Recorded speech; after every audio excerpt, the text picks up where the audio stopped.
Et si un simple lancer de dés pouvait révéler l'un des secrets les mieux gardés de l'univers? C'est exactement ce qu'on va décortiquer ensemble. Alors, tout commence avec un jeu que tout le monde connaît. Mais ce qu'on sait moins, c'est qu'il cache un secret mathématique absolument fascinant. On a tous eu cette impression en jouant, non? Le chiffre 7, il a l'air de tomber tout le temps.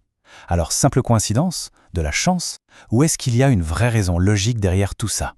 Eh bien, il suffit de jeter un œil au graphique pour comprendre. C'est sans appel. Le 7 domine, mais outrageusement.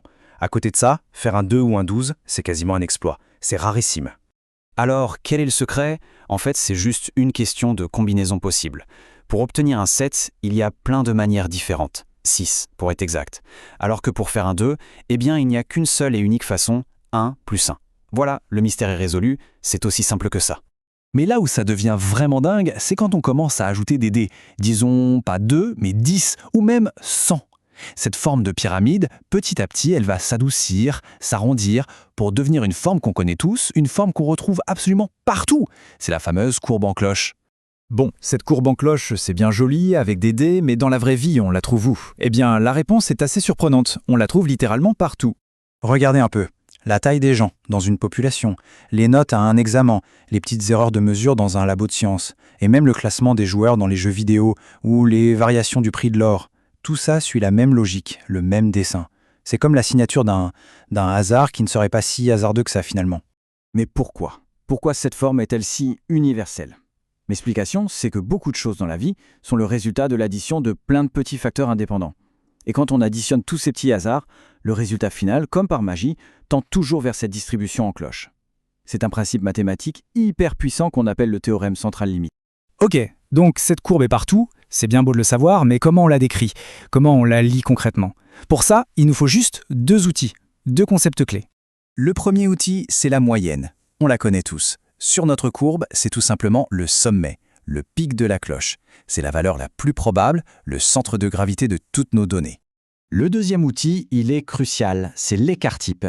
Si la moyenne, c'est le sommet de la montagne, l'écart-type, c'est ce qui nous dit si la montagne est très pointue et étroite ou au contraire très large et aplatie.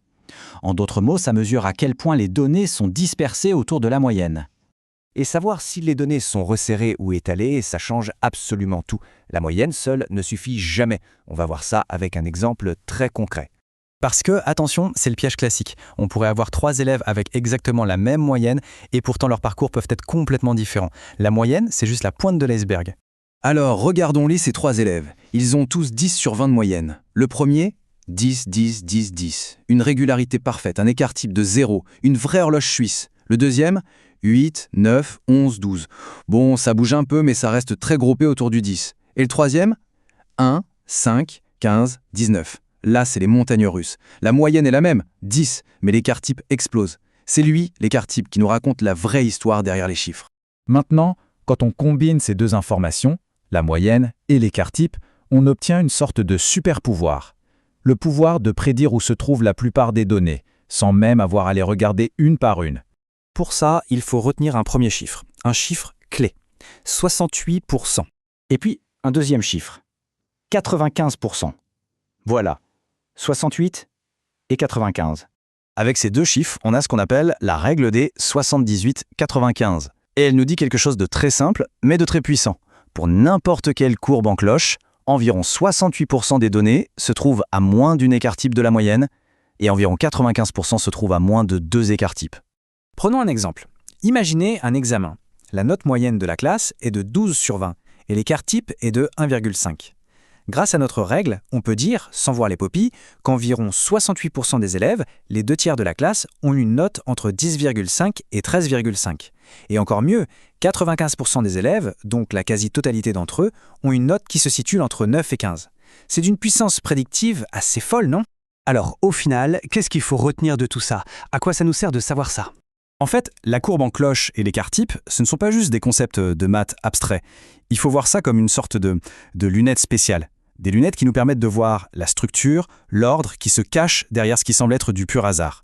Ça nous aide à comprendre ce qui est normal, ce qui est attendu et ce qui, au contraire, est vraiment exceptionnel. Et ça nous laisse avec une question fascinante. Maintenant qu'on a la clé pour la repérer, où d'autre cette courbe se cache-t-elle dans notre vie de tous les jours? Parce qu'une fois qu'on commence à la chercher, on se rend compte qu'elle est absolument partout. Et le monde, tout d'un coup, paraît un peu plus prévisible.